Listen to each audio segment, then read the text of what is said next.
한국기독교 선교 역사 140주년을 맞이하는 2025년.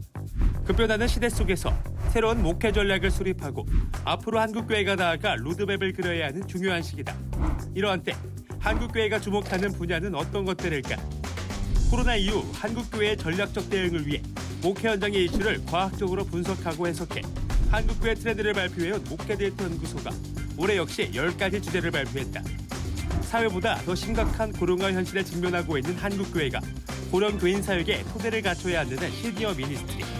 만원, 기혼화로 교회 내에도 미혼 인구 비중이 빠르게 증가해 싱글 사역이 점점 중요해지고 있다는 싱글 프렌들리 처치.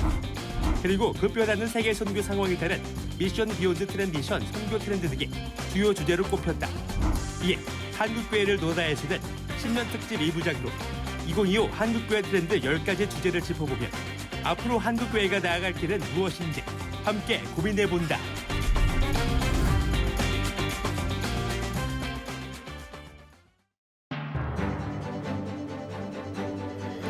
안녕하십니까. 한국교회를 논하다 진행을 맡은 박찬호 교수입니다. 건강하고 은혜로운 설명절 보내셨는지요?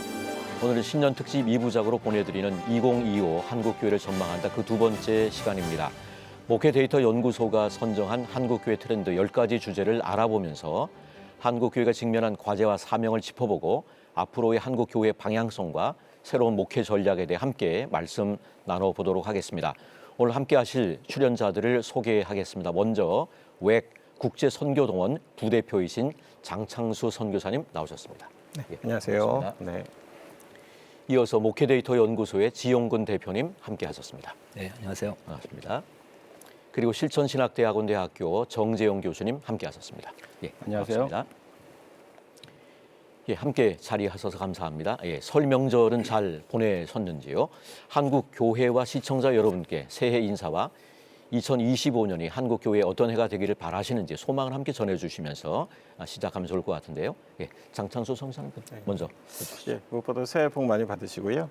많은 변화와 도전이 있는 시기 가운데서 제가 다시 한번 예수 그리스도의 생애와 가르침 안에서 저의 걸어갈 길들을 발견하고 제가 힘차게 예수의 길을 걸어가는 그런 새로운 한 해가 되었으면 좋겠습니다. 예, 주님의 생애와 가르침 주목하는 한 해 되기를 원하는 소망을 표현하셨고요.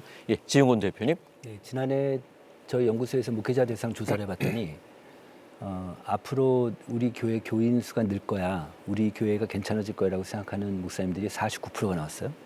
그리고 우리 교회는 좀 어려워질 거라는 교회가 10% 나왔습니다. 그러니까 이런 걸 보면 되게 한국교회 희망적인 데이터인데 전체적으로는 좀 하락세가 있지만 그렇지만 올해 같은 경우는 목사님들이 다 의지적으로 좀 교회가 괜찮을 거라는 그런 의지를 갖고 있어서 우리 좀 희망적인 그런 한 해가 되지 않겠나 이런 생각이 좀 들었습니다. 네. 예, 정재영 교수님 한번 알아주시죠.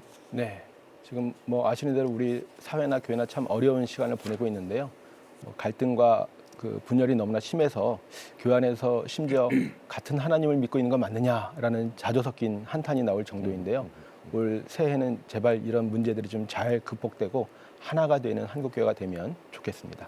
예, 한 해에 대한 소망을 나눠주셨는데 그 소망들이 정말 이루어지는 그런 복된 하나가 되기를 바랍니다. 예, 한국교회 트렌드를 살펴보고 앞으로의 목회 전략을 모색해보는 두 번째 시간인데요.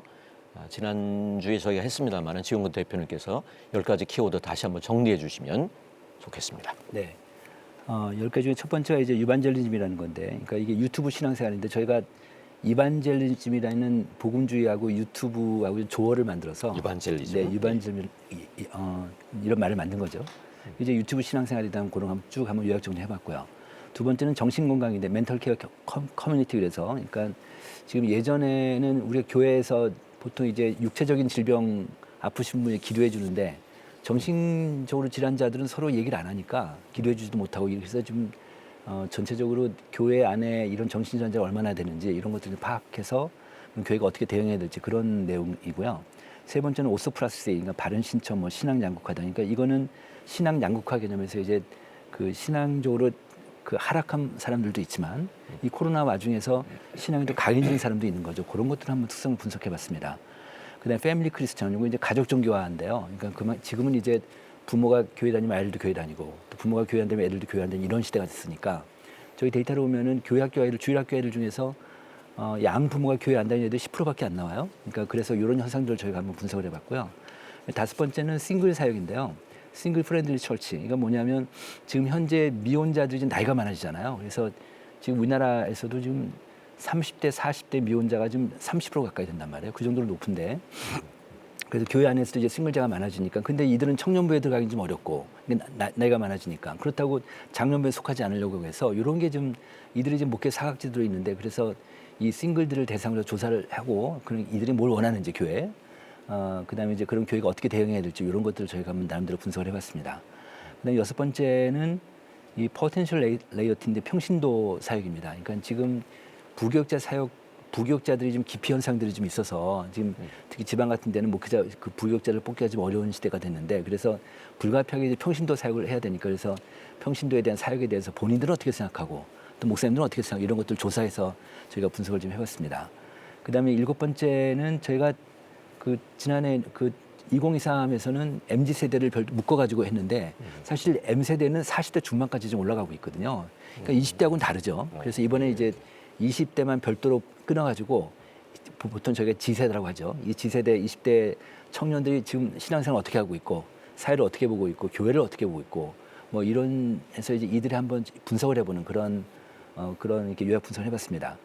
그다음에 이제 여덟 번째는 시니어 미니스트리. 지금 노인들이 많아지니까 지금 우리나라 인구 예측을 보면은 올해 하고 앞으로 10년 뒤에 노인 65세 이상 노인이 절반이 더 늘어요.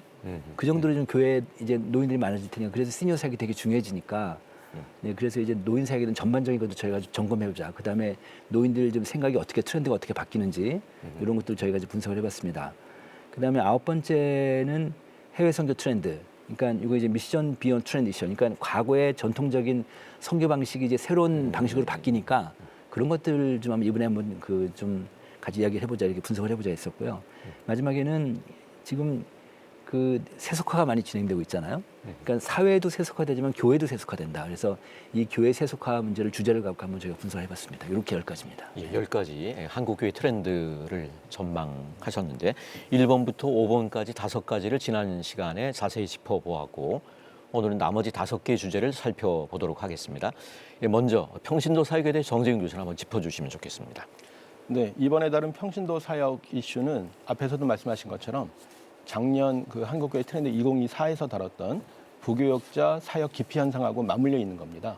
말씀하신 것처럼 이제 한국교회가 여러 가지로 이제 침체 상황을 경험하고 있고, 또 부교역자들이 한국교회에 대한 어떤 기대감 저하, 실망 뭐 이런 것들 속에서 사역을 기피한다고 하는 것이죠.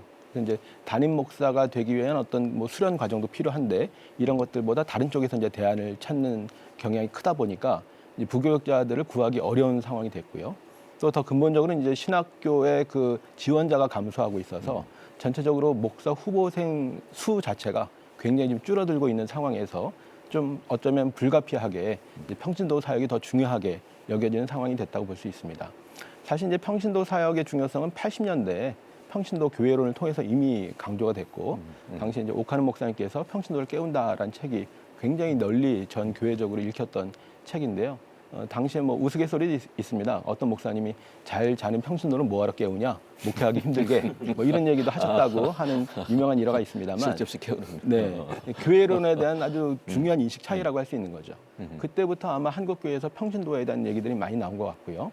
사실 사역이란 말은 평신도에게는 잘 안 썼던 단어죠. 평신도는 그냥 목회 대상으로 많이 여겼었는데, 평신도도 중요한 교회 사역의 주체가 될 수 있다는 인식들이 이미 뭐 40년 전부터 있었습니다만, 말씀드렸던 것처럼 최근에는 교회 환경 변화 때문에 좀 어쩔 수 없이 더 중요하게 여겨진 그런 상황이 되었다고 볼 수 있겠습니다. 이런 내용들을 이제 통계로 살펴보니까 평신도가 사역에 참여하는 것이 목회자나 신자들에게 모두 거부감 없이 중요하게 받아들여지고 있는 것을 볼 수가 있는데요. 신자들에게 물어보니까 평신도들이 목회자의 역할을 대체하는 것에 대해서 51%가 문제 없다라고 생각을 하고 있습니다. 절반 이상이 가능하다라는 입장을 보이고 있는 것이고요. 그다음 목회자 마찬가지로 평신도가 교역자 역할을 대체하는 것이 79% 찬성한다, 가능하다 이런 생각들을 보이고 있어서 사실은 이제 목회자 동의율이 더 높다고 볼 수 있습니다. 실제로 여러 가지 사역에 대해서 물어봤을 때 이제 좀 어렵다고 생각되는 것은 이제 성인 설교, 그 여러 가지 이제 예전 집례, 이런 것들은 좀 어렵다고 생각을 해서 결혼식 주례라든지 또는 뭐 그 성찬식이라든지 세례식이라든지 이런 것들은 좀 어렵지만 그 밖에 나머지 거의 모든 교회 사역, 뭐 신방부터 해서 뭐 기도회를 인도한다든지 어떤 뭐 교육이나 강의를 한다든지 이런 거의 모든 사역들에 대해서 평신도들이 가능하다. 이 비율은 또 목사님들의 의견이 더 높았습니다. 일반 신자들을 응답하는 것보다 목사님들이 충분히 가능하다는 의견이 더 높아서 목사님들의 어떤 기대감 이런 것도 반영되어 있다고 할 수 있겠는데요. 그런데 이제 이런 사역을 했을 때 좀 준비가 필요한데 성경이나 신학 관련된 기초 교육이 좀 필요하다. 이런 내용들이 좀 많이 나왔고요. 두 번째는 교회 공감대가 필요하다. 이런 응답도 나왔는데요. 사실 이제 목사님은 소수지만 평신도가 다수기 때문에 그 다수의 평신도 가운데 누구를 지도자로 세우느냐, 누가 교육하고 강의하느냐는 사실 기준을 정하기가 쉽지 않은 부분들이 있습니다. 뭐 직분에 따라서 이제 뭐 장로님들이 한다 할 수도 있겠습니다만 또 어떤 신앙 단계나 수준은 또 다를 수도 있기 때문에 그런 어떤 객관적인 기준을 어떻게 할 것인가 또는 이제 목사님들, 교육자님들은 이제 사례를 받고 있습니다만 평신도 사역에 뭐 유급으로 할 것이냐 뭐 이런 현실적인 문제들도 고민해봐야 된다고 생각이 듭니다. 예, 이 평신도 사역이라고 하는 게 부교육자 사역 기피 현상과 연동돼 있다라고 말씀하셨는데 나름의 어떤 이 부교육자 사역 기피 현상의 대안이 이제 평신도 사역이 될 수 있지 않느냐라고 하는 그런 얘기인 것 같습니다. 예, 긍정적 측면 또 부정적 측면이 있을 것 같은데 자유롭게 뭐 의견 주시면 좋을 것 같은데 지용근 대표님 한번 나눠주시죠. 제가 지난해 그 광주에 있는 어느 교회를 갔었는데요. 이 교회가 이제 부교육자가 3명 있었는데 2명이 그만두신 거예요. 그러니까 부목사님이 이제 1명 부목사님 남았는데 이분이 저하고 얘기하다가 자기도 그만두겠다는 거예요. 너무 힘드니까. 그러니까 그런데 그 2명 세 분에게 주어지던 네, 사명이 2명이 이제 나갔는데 한 명이 새로 모집 공고를 했을 거 아니에요. 한 명도 지원을 안 했다는 거예요. 그러니까 지방 두시니까 그만큼 이제 그래서 아까 질문이 대안이 될 수 있냐. 대안이 될 수 없고 상관없이 평신도 사역으로 갈 수밖에 없다 이제 이렇게 될 수가 있는데 제가요 이제 많은 교회를 가보다 보면 저는 평신도니까 제 눈에 2가지 유형의 교회가 들어와요. 하나는 뭐냐면 굉장히 교회 에너지가 높은 교회가 있어요. 근데 어느 교회는 아주 조용한 교회가 있어요. 근데 그 2개 차이가 제 눈에 볼 땐 평신도 사역인 것 같았어요. 평신도 사역이 좀 아주 활발한 교회들은 부교육자가 많든 적든 상관없이 교회 에너지가 되게 높은 거예요. 근데 평신도 사역이 별로 이렇게 약하고 그런 교회는 어쨌든 사역을 해야 되니까 부교육자 중심의 사역을 하게 되잖아요. 그런 교회는 좀 힘이 떨어진다는 느낌을 받은 거예요. 그래서 앞으로는 어쨌든 에너지 있게 가려면 평신도 사역이 가장 중요할 거라는 생각이 드는데 근데 또 하나 이제 지금 그 말씀하셨지만 그 목회자들한테도 물어보고 이제 평신도들한테도 이번 조사에서 물어보니까 그럼 그 평신도 사역을 하기 위해 준비를 시켜야 되니까 그럼 무슨 준비가 필요하냐 할 때 신학교육에 대한 얘기 나왔어요. 기초적인 네, 기초적인 신학 공부를 좀 해야. 근데 양쪽 그룹 다 그 응답이 제일 높았어요.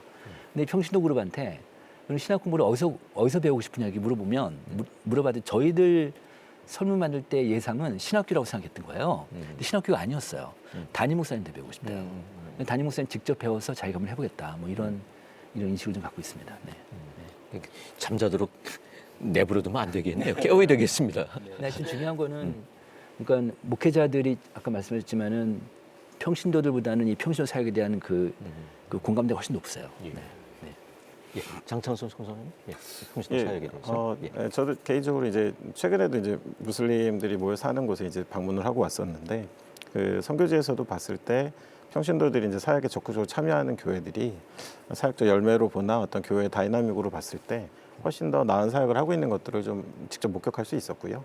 그리고 이제 한국 선교를 놓고 생각했을 때도 사실 이제 한국 선교가 이전에는 그런 신학을 이렇게 마치신 분들을 통해서 굉장히 강력한 어떤 선교의 그 영향력들을 끼쳤던 건 사실인데 또 반면에 최근에 이제 선교가 좀 다양화되고 또 여러 가지 변화가 생겨나면서는 오히려 그것이 이제 역동성을 좀 저해하고 경직을 만들기도 하는 경우들이 있더라고요. 그래서 사역의 다양성 측면에서도 저는 평신도들이 교회에서 사역도 경험하고 그것이 또 이제 기회에 따라서는 선교지로 연결됐을 때는 여러 가지 측면 안에서 앞서 말씀해 주신 것처럼 교회 역동성에는 굉장히 큰 기여를 할 수 있지 않을까라는 것들을 좀 실제로 보고 경험하고 있습니다. 네, 예. 다음 키워드는 스피리추얼 G세대인데요. 예, 지용근 대표님께서 한번 소개해 주시면 네. 좋겠습니다. 이 주제를 그냥 G세대로 하지 않고 스피리추얼로 한 이유가요. 조사를 해보니까 이분들, 이 20대 청년들은 영성이 좀 있었어요. 이게 무슨 얘기냐면 그 우리나라 전체 인구 중에서 20, 30대가 종교인 비율이 제일 적어요. 20, 30대 청년 MZ 세대들은 종교인 비율이 20%가 안 돼요. 그 정도로 적은 상태인데, 그러니까 기독교인으로 적을 거 아니에요? 지금 20대 청년들만 딱 떼놓고 보면 전체 기독교 우리나라 그러니까 20대 청년 중에서 12%밖에 안 됩니다. 그러니까 그 정도로 이제 그 낮은 비율이니까 이런 게 있잖아요. 왜 너무 적으면 그들끼리의 어떤 그 공동체성이나 그들끼리의 어떤 미션이나 이런 것들이 더 강해질 수 있는 것처럼 20대 청년들이 신앙이 괜찮아요. 그런 것들이 지금 밝혀졌는데요. 예를 들어서 일단 20대, 그러니까 G세대를 저희가 보통 20대라고 얘기하는데, 그러니까 이 사람들의 특징은 디지털 환경에서 자라는 사람들이잖아요. 디지털 네이티브라고 그러죠. 그러니까 이 사람들은 모든 신앙 관련된 자료들을 디지털 통해서 받게 돼요. 그러니까 사람 통해서 받는 것도 있지만 이렇게 되니까 그러니까 어른들하고 좀 다르긴 하죠. 어른들하고. 그러니까 이 사람들은 종이 신문을 안 보는 사람들이에요. 그냥 온라인에서 그냥 모바일에서 그 세상 뉴스 돌고 그 유튜브에서 영향을 많이 받는 사람들인 거죠. 그래서 이분들한테 이 친구들한테 이제 그 몇 가지 설문을 좀 해봤습니다. 인생에서 가장 중요한 게 뭐냐? 교회 다니는 20대예요. 첫 번째가 행복한 가정으로 응답했습니다. 두 번째가 개인적 건강, 세 번째가 신앙생활, 네 번째가 경제적 부호. 보통 20, 30대 젊은 사람들이 돈에 대해서 되게 예민하거든요. 근데 돈에 대해서 아주 어른들보다 더 예민한데 20대 크리스찬들, 이건 이제 가난성도 빼고 20대 교회 다니는 친구들한테 물어보니까 경제적 부는 약간 뒤로 밀리고 가정이 중요하고 신앙이 중요하다 이런 인식들이 있으니까 이런 어떤 측면에서 보면은 지금 20대 같은 특히 이제 30, 40대가 신앙이 약해요. 그러니까 20대는 그래도 괜찮거든요. 그래서 그런 것들이 좀 이번에 좀 밝혀졌다고 볼 수 있겠고요. 그다음에 이제 G세대가 이제 그 교회에 대해서 물어본 거예요. 그러니까 어른 목회자나 어른한테 실망한 모습이 뭐냐 그랬더니 첫 번째가 위선적인 모습이다. 위선자다. 그러니까 자기네 눈에는 위선자로 보이는 거예요. 그다음에 그게 압도적으로 높았고요. 또 거꾸로 목회자들이 G세대를 대할 때 개선해야 될 우리 모습이 뭐냐. 이렇게 이제 목회자한테 물어봤더니 목사님들은 일방적 소통하고 일방적 훈계는 우리가 좀 고쳐야 되지 않겠냐. 본인들 스스로 이렇게 생각하시는 거죠. 그러니까 본인들도 그러니까 목사님들도 이제 본인들의 이제 그런 문제의식을 갖고 계신 거죠. 그렇지만 현장 목회에서는 또 쉽지는 않으시겠죠. 어쨌든 이런 인식을 갖고 있다. 그래서 이 20대 청년들한테 교회에 대한 느낌이 어떤지 물어봤어요. 그랬더니요. 저희가 부정 속성하고 긍정 속성을 똑같이 같은 개수로 물어봤거든요. 근데 대체로 긍정 요인들이 높게 나왔습니다. 20대 청년들한테는. 가장 높은 게 뭐냐, 감사하고 따뜻함이었어요. 그러니까 감사하고 그다음에 나를 받아줄 수 있다는 그 따뜻함. 이런 것들이 20대 청년들한테 교회에 대한 이미지가 그렇게 돼 있고, 그다음에 신앙 성장에 도움받는 게 뭐냐 이렇게 물어보니까 이 친구들한테는 예배하고 설교 이 요인이 높았고요. 그러니까 다른 요인보다 예배 설교가 높았고, 그다음에 그 어른들이 생각하는 것보다는 의외로 이 친구들이 오프라인에 대한 예배 선호도가 높아요. 온라인보다. 이런 특징이 나타납니다. 그래서 코로나 때 교회 다 못 나올 때도 20대하고 60대 이상만 교회 많이 나왔죠. 네, 그런 특성들이 보이고 있습니다. 네. 예, 영적으로 관심은 많지만 교회를 떠나는 다음 세대가 많은데요. 이들과 소통하고 교회로 돌아오게 하려면 먼저 G세대를 잘 이해하는 것이 우선일 것 같은데 어떻게 보시는지 성전을 한번 나눠주시죠. 예. 저도 이제 아무래도 선교 관점에서 말씀을 드리기도 하지만 저도 이제 교육자 시절에 청년부 사역을 좀 했었어가지고요. 청년들과 근거리 안에서 좀 경험이 있었는데 최근에 이제 좀 대화를 나눠보면 아까 이제 소장께서 말씀하신 것처럼 생각보다는 지금 선교계 통계를 봐도 그렇고 대화를 해봐도 그렇고 좀 심각한 것이 어떤 앞선 세대가 일을 처리하는 방식이나 갖고 계신 사고 방식에 있어서 상당히 윤리성에 대한 어떤 그런 좀 불편한 마음들이 있다라는 걸 좀 느끼고 있습니다. 그래서 아까 이제 부교육자들에 대한 얘기도 나눴었지만 어떤 그런 교회 그 공동체 안에서의 일 처리 방식이나 어떤 사역의 방식들이 조금 이제 불편할 만큼 불편을 지나서 이제는 동의할 수 없는 이제 그런 이야기를 하는 것도 많이 듣게 되었었고요. 그리고 이제 관심 분야들이 좀 다릅니다. 아까 이제 디지털 세대기도 하고 경험한 것들이 다르다 보니까 선교 안에서도 이제 그들이 관심을 갖고 있는 분야들을 오히려 열어주고 그 분야들을 선교를 인정해 주는 것들이 필요하지. 그래서 저는 이제 개인적으로 선교 동원 사역을 하고 있지만 어느 때인가에 제가 한번 이제 선교한국 대회 참여하면서 이렇게 운전해서 가는데 이렇게 좀 마음을 주신 것이 선교 동원은 그들을 우리의 갖고 있는 틀 안에 충원하는 게 아니라 그들의 마음속에 선교를 소원하도록 만들어줘야 된다라는 그런 좀 마음도 주셨었는데 그래서 생각보다는 좀 어떤 그거에 대한 불편함들이 강하다라는 부분들을 좀 대화하고 좀 끄집어내서 저희가 다루어가야 되지 않을까라는 생각을 좀 개인적으로 갖고 있습니다. 네. 예, 정재영 교수님. 네, 저도 비슷한 생각을 하게 됐는데요. 제가 몇 년 전에 그 가나안 성도 연구했을 때 교회를 떠난 청년을 인터뷰를 했었는데 그때 그런 얘기를 하더라고요. 자기 친구가 이제 교사로 교회에서 열심히 봉사를 하고 있었는데 신앙적으로도 지치고 힘들어서 소진이 돼가지고 말하자면 이제 나가 떨어진 거예요. 그 얘기를 부교역자 목사님께 말씀을 드렸더니 하시는 말씀이 그러면 다른 애 데려와 이렇게 반응하시더라는 거예요. 이 쓰러진 청년을 어떻게 좀 다시 세워줄까를 얘기를 해야 되는데 당장 교회는 돌아가야 되니까 대체할 만한 다른 청년을 데려오라고 하는 얘기를 듣고 너무나 깜짝 놀라고 실망을 했다는 겁니다. 그게 아마 여기서 나왔던 위선적인 모습하고도 좀 통하지 않을까 싶은 생각이 들어요.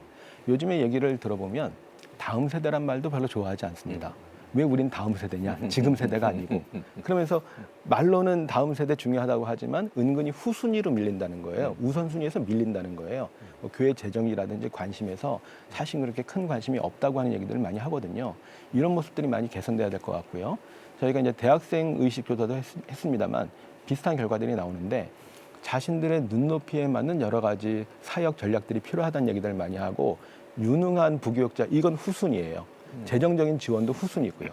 두 번째로 나왔던 것이 권위주의 타파가 나왔습니다. 여기도 나왔던 것처럼 어떤 꼰대 같은 모습.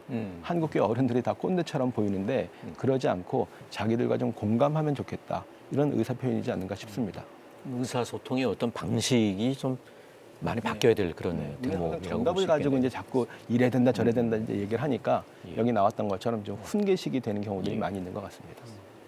한국교회를 논하다 2025년 한국교회 트렌드를 살펴보고 있는데요. 다음 주제는 미션 비언 트래디션입니다. 선교 트렌드에 대해서는 장창수 선교사님이 정리하셨다고 들었는데 주요 내용에 대해 한번 소개해 주시면 좋을 것 같습니다. 예, 일단 저도 이제 정리를 하면서 많은 부분들이 정리되는 유익을 누렸습니다. 근데 그 중에서도 이제 선교라는 것이 어떤 뭐 학문이기도 하고 또 우리 안에 여러 가지 전통적인 그런 결과물들이 있지만 그래도 선교는 이제 환경을 떠나서 존재할 수는 없는데 최근에 보면 이제 뭐 저희가 익숙한 단어지만 세계화 또는 도시화 또는 인구 이동이나 기술 발전 그리고 이제 세계 기독교라는 조금 전문적인 용어가 나오는데요. 이런 어떤 부분들이 굉장히 빠르게 지난 30년 동안 정말 이렇게 가속 페달을 밟은 것처럼 빨라진 그 환경 속에서 사실 그런 환경과의 그런 선교 사역의 상관관계들이 조금 이제 간격이 벌어지는 것들을 좀 보게 되었었습니다. 그러다 보니까 이제 우리가 아마도 세계가 서로 연결되고 또 도시라는 환경 안에 뭐 아프리카 대륙도 예외가 아닐 만큼 거대 도시들이 생겨나고 있는데 그 안에서 만들어진 여러 가지 복합 문화들이나 또 제3의 문화들을 이해하고 선교에 접근하는 것들이 좀 필요하겠다라는 차원 안에서 그리고 이런 현상들이 일으키는 이제 인구 이동은 가서 선교하는 것도 있지만 선교의 대상들이 밀려오는 그런 현상들 그리고 이제는 정말 제가 이제 젊은이들 만나면 깜짝 놀라는데 그 어떤 그 IT 관련된 기술들을 활용한 선교의 접근들도 전에는 그냥 선교의 도구 정도로 생각했는데 이제 선교의 한 분야로 당당하게 자리 잡을 만큼 그 안에 많은 열매도 있고 비즈니스도 뭐 예, 그렇죠. 아예 비즈니스도 그런 새로운 분야 안에서 가능하고 아예 그런 어떤 저희 안에 요거는 사역을 좀 도움을 주겠다라고 생각했던 도구들이 아예 이제는 선교의 한 영역이 되어져가는 그런 변화들이 있습니다. 그리고 끝으로 말씀드린 세계 기독교는 아무래도 이제 현지 교회나 현재 저희랑은 좀 다르지만 세워진 크고 작은 교회들을 좀 우리가 이제 적극적으로 지원하고 동역함으로 인해서 진정한 하나님 나라를 이루어가는 것들이 좀 이제는 더 이상 선택이 아닌 시대 가운데 있다라는 겁니다. 그러다 보니까 이제 좀 그 주목할 만한 사역들을 좀 정리해 볼 수 있었는데요. 그중에 대표적으로 이제 이주민 사역에 대한 관심들이 요즘 한국 교회가 좀 많이 있는데 이주민 사역의 그 데이터 가운데 좀 주목할 만한 것이 지금 어떤 이주민 사역을 하고 계십니까?라고 한번 질문했을 때는 15% 16% 정도의 응답이 나왔지만 그러면 반드시 이주민 사역을 하시겠습니까?라고 여쭤봤을 때는 사실 담임 목사님 대부분이 느끼고 계시더라고요. 이제 이거는 우리가 교회의 선택이 아니다라는 부분들을 느끼고 계신 것들이 또 통계 안에 좀 주목할 만한 부분이었습니다. 그리고 이제 저희가 이제 선교계 안에서 그 하나 나누고 싶은 거는 늘 모이면 이제 큰 숙제로 생각하는 게 두 가지가 있습니다. 하나는 청년 선교 동원이고 또 하나가 이제 은퇴 선교사의 어떤 그런 노후 문제나 어떤 이후 이 두 번째 사역 스테이지에 대한 이야기들인데 그랬을 때 사실은 뭐 전체를 커버할 수는 없지만 선교사님들에게 설문해 보면 나에게 기회만 주어진다면 내가 돌아가서 그런 이주민 사역 안에 제 2의 사역을 시작하고 싶다라고 답변하신 분들이 80%가 넘을 정도로 이것이 어때 전체의 답은 안 되겠지만 또 어떤 그런 사역자들의 이후 사역의 문제들을 좀 감당할 수 있는 하나의 옵션은 될 수 있지 않을까라는 그런 생각을 좀 하게 되었습니다. 그러면서 이제 이런 어떤 그 선교에 대한 이야기를 하면서 늘 지역교회 안에 이제 뭐 선교 훈련이나 또 이제 관심이 많으신 단기 선교 같은 경우도 제가 이제 지켜보면 그렇습니다. 단기 선교에 대해서 한마디로 정리해 보면 이 가치와 가격의 충돌인데요. 이제 단기 선교 좀 가셔야죠. 그러면 대부분들 이 비용을 이렇게 환산하셔서는 이 돈을 선교사님 보내드리는 게 더 낫지 않냐라고 이야기하지만 사실 이거는 가격의 문제가 아니라 가치의 문제고 실제로 조사해 보면 컨택 이펙트라는 용어가 있는데요. 선교지를 다녀오신 분들의 70% 이상이 실제로 선교에 대한 열린 마음, 새로운 깨달음을 갖고 돌아오시기 때문에 이건 당장의 비용의 문제라기보다는 우리가 하나님 선교를 계속 이어가는 데 있어서 교회 사역이 중요한 부분이 되지 않을까라는 그런 것들을 좀 발견하고 또 확인하는 그런 계기가 되었던 것 같습니다. 예, 다음은 시니어 미니스트리 고령교인 사역인데요. 고령화 시대 고령 목회에 대한 중요성은 계속 강조되어 왔는데요. 한국 교회가 고령 친화 교회가 되기에는 아직 부족함이 많을 것 같은데 지용근 대표는 어떻게 보시나 한번 나눠주시면 좋겠습니다. 아까도 그 무대에 말씀드렸지만 이제 노인 사역이 되게 중요해지는데 우리나라가 지금 작년 12월 달 기준으로 초고령 사회가 됐어요. 그러니까 전체 인구 중에서 65세 이상과 20%가 넘어간 교회가 됐어요. 근데 우리나라가 지금 고령화 속도라고 하는데 고령화 속도가 지금 그 매년마다 65세 이상 인구가 몇 프로 증가하는지 요건데 4.4%예요, 우리나라가요. 근데 OECD 평균이 2.2%예요. 우리가 2배가 빨라서 계속해서 고령화되고 있는데 그런 상태에서 그 지금 현재 우리나라 그 교회 밖의 인구 구성비하고요. 교회 안에 인구 구성비를 보면 교회가 좀 더 고령화되어 있는 거 아실 거예요? 조금 네, 좀 더 돼 있는데 예. 지금 우리나라 23년도 말에 통계청에서 우리나라 앞으로 50년치 인구 추계가 발표가 됐어요. 근데 그 데이터를 보면 현재 교회 안에 고령화 수준이요. 우리나라 2050년하고 똑같아요. 네, 그러니까 시대를 앞당기는 교회가 25년을 빨리 고령화된 거예요. 예. 그 정도로 지금 노인들이 많은데 그러다 보니까 이제 모든 작은 교회든 큰 교회든 고령 친화적 교회가 되지 않으면 안 되겠다. 다시 그냥 고령 친화적 교회 정의를 한번 제가 말씀드리면 아무리 나이가 들더라도 소외되거나 배제됨이 없이 교회 구성원으로 은퇴 이후의 삶을 소명으로 살아갈 수 있는 여건과 지원 체계를 갖춘 교회.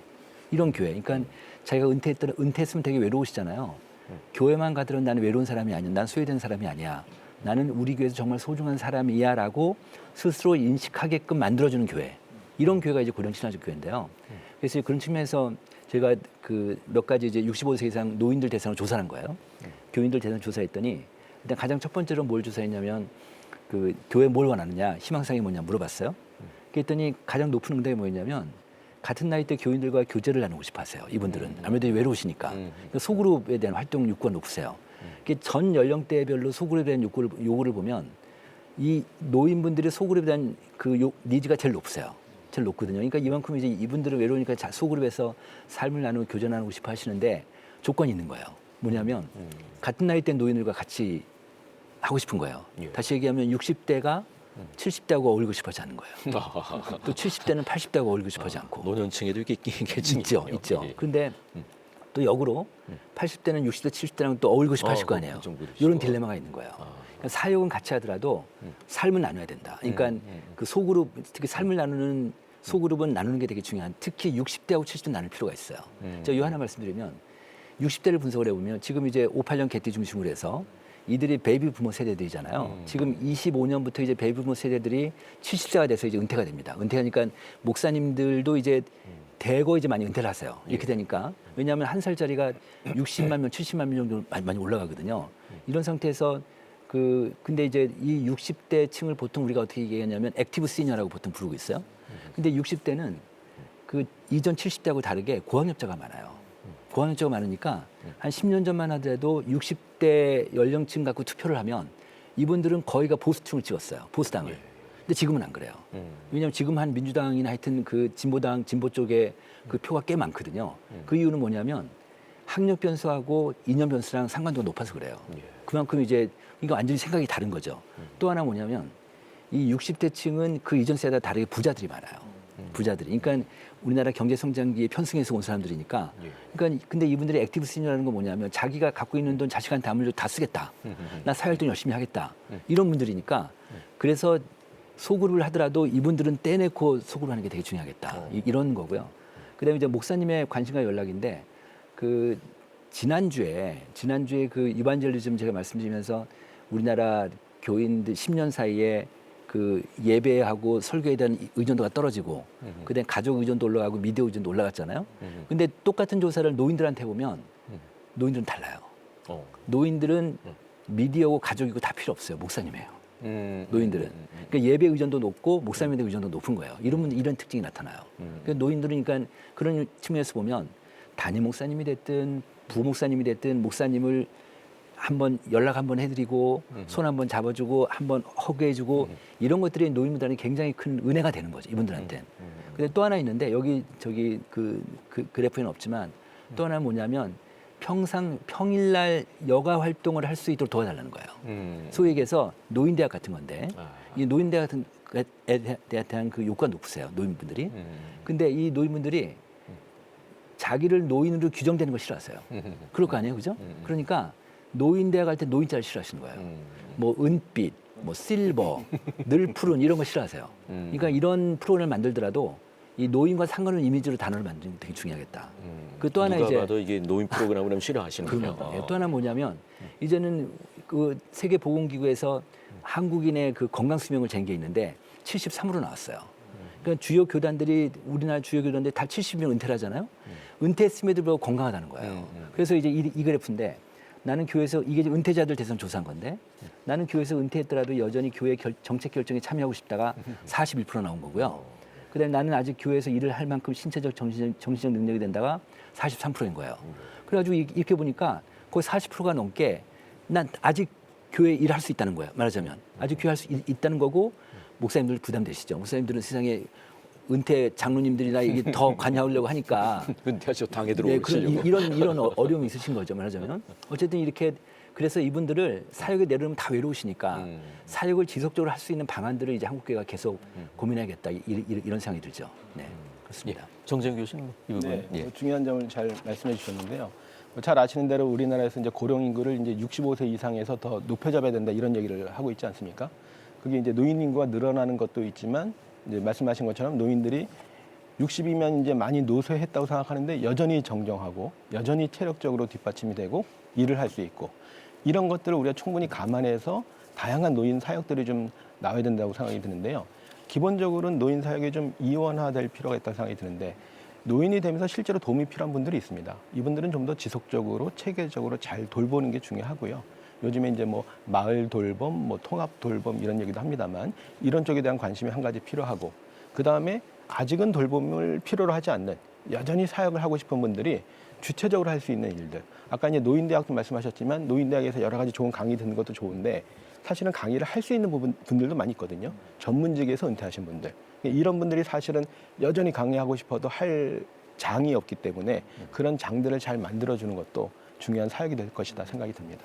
아까 말씀하셨던 그 은퇴 선교사님들 사역하고도 좀 이 부분이 연동이 될 것 같은데요. 네, 아마도 저는 오늘 나온 이야기가 뭐 짧은 코멘트지만 이렇게 연결이 되는 게 아까 이제 평신도 사역도 그렇고 이런 경험들을 가지신 분들이 충분히 건강하게 활용될 수 있고 메시지를 나누거나 가르치는 일들 이런 것들을 좀 열린 마음으로 그 현장을 제공한다면 또 시니어 사역 안에서도 굉장히 좀 생명력을 불어넣을 수 있지 않을까라는 생각을 하고요.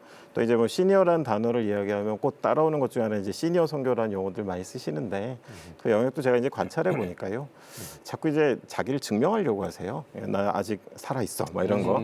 근데 이제 그런 기능보다 사실 시니어 분들에게 바라는 가장 큰 기대는 자기의 어떤 긴 삶을 통해 깨달은 복음과 하나님의 은혜를 자연스럽게 흘려보내 주시면 그거는 사실은 굉장히 진한 복음이 되는데 오히려 이제 뭔가 이렇게 본인들이 중심에서 벗어난다라는 그런 초조감 때문인지 모르겠는데 자꾸 기술을 쓰려고 그러세요. 뭐 배우고 뭔가 증명하려고. 근데 그런 것보다는 어떤 그런 건강한 교회 환경 안에서 좀 그런 분들이 또 그런 방식으로 선교에 참여하시면 사실은 굉장히 이렇게 본인의 영향력들, 선한 것들을 흘려보낼 수 있는 기회가 있다는 것들을 좀 보고 있습니다. 네.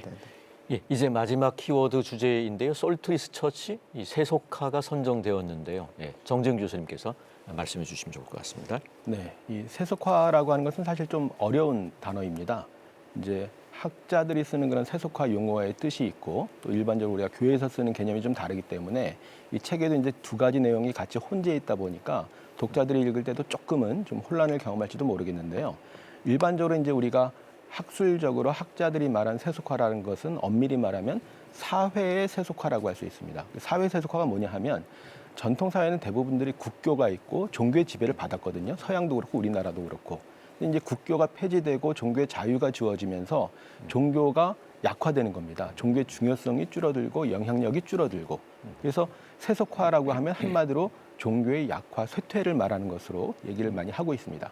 이 책 앞에 보면 이제 무종교 통계 이런 것들이 나오는데 최근 통계에 보면 우리나라 무종교인, 종교 없는 사람들 비율이 60%가 넘어가고 있습니다. 60%가 넘어갔어요. 넘어요. 예. 네. 50% 넘은 건 제가 네네. 오래전에는 뭐 과반수가 종교인이었지만 예. 지금은 과반수가 무종교인이 돼 있고요. 사실 이것은 전 세계적인 추세하고는 좀 다릅니다. 예. 전 세계적으로는 종교인 비율이 80%가 80% 죠. 넘고 예. 85%까지도 나오기 때문에 우리나라 종교인이 40%가 채 안 되는 것으로 나오는 것은 세계적인 흐름과는 분명히 다르지만 어쨌든 그런 면에서 우리 사회가 아주 급격하게 세속화되어 가고 있다. 그러니까 이것은 세속주의 가치관이 들어왔다기보다는 사회 자체가 세속의 영역으로 들어가고 있다. 이런 의미가 될 수 있고요. 이와 함께 이제 당연히 개신교 교사도 약화되는 것이죠. 목회데이터 연구소에서 이것은 이제 트렌드 책에 실린 것은 아니지만 목회데이터 연구소에서 이제 장래 개신교인 인구 추계가 나왔는데 그 내용들을 보게 되면 2050년까지 개신교 신자 수가 11.9%까지 감소하는 것으로 나와 있습니다.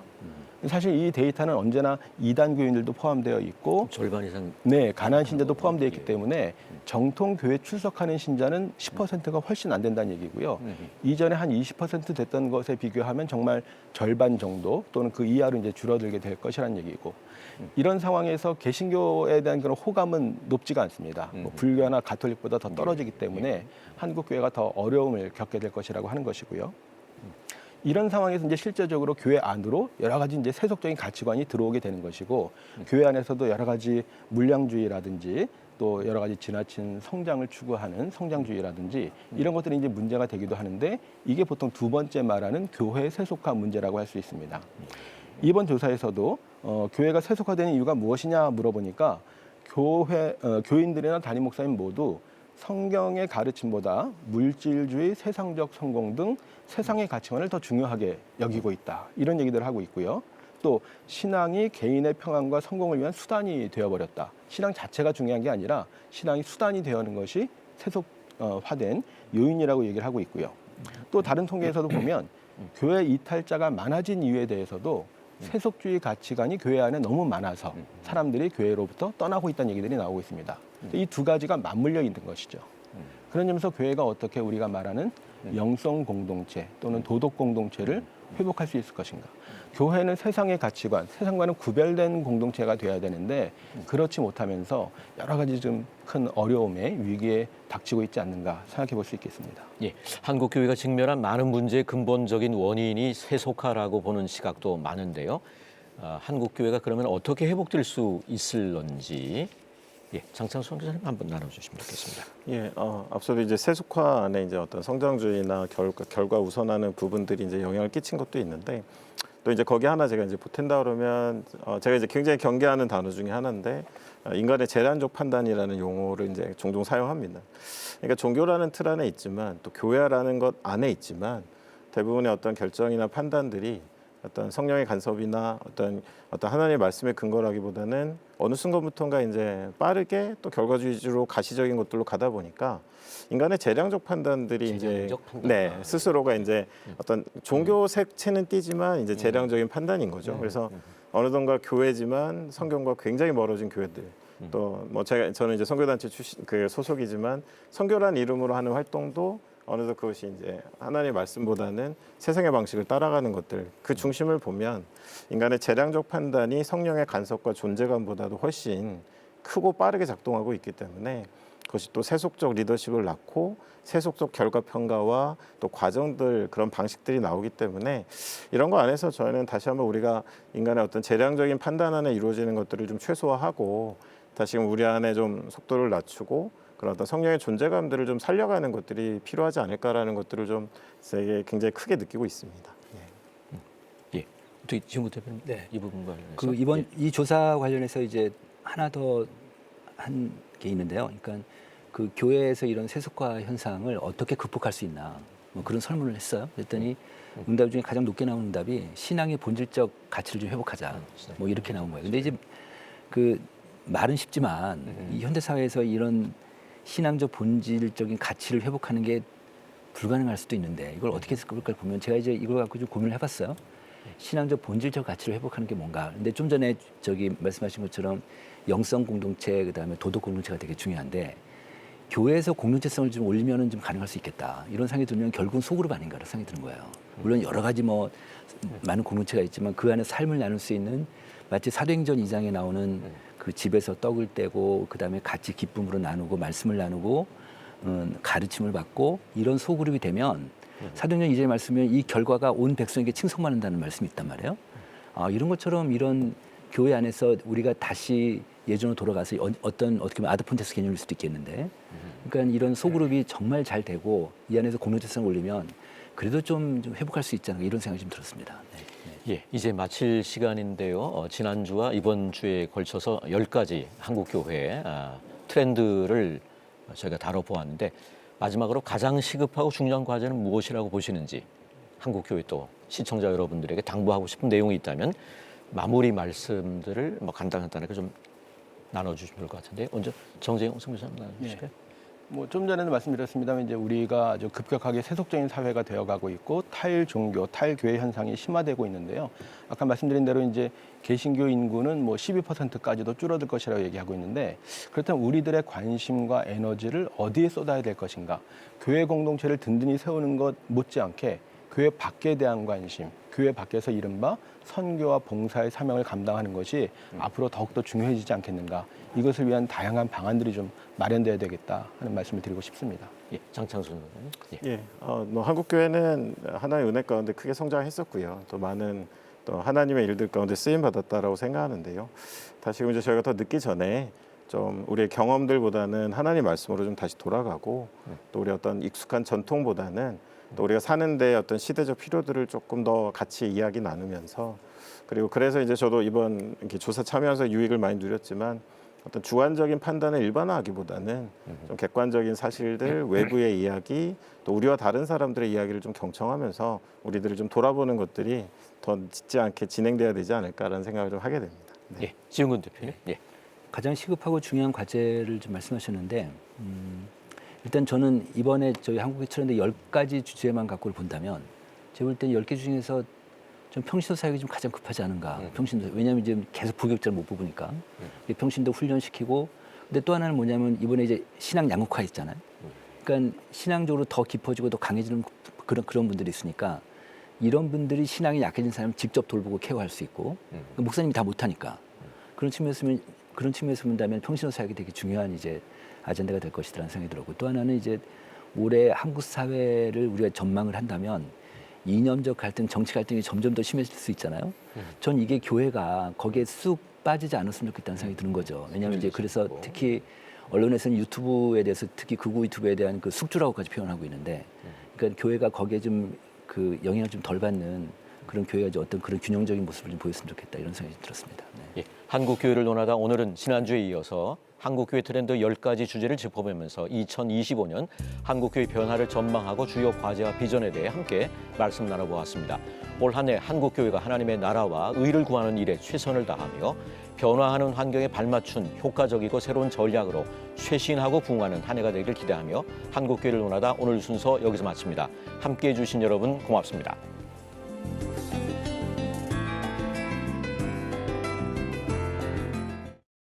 이 프로그램은 여러분의 미디어 선교 후원으로 제작되었습니다. 선교는 사명, 후원은 동역. 당신도 복음을 전할 수 있습니다. 선교 후원 02-6333-1003번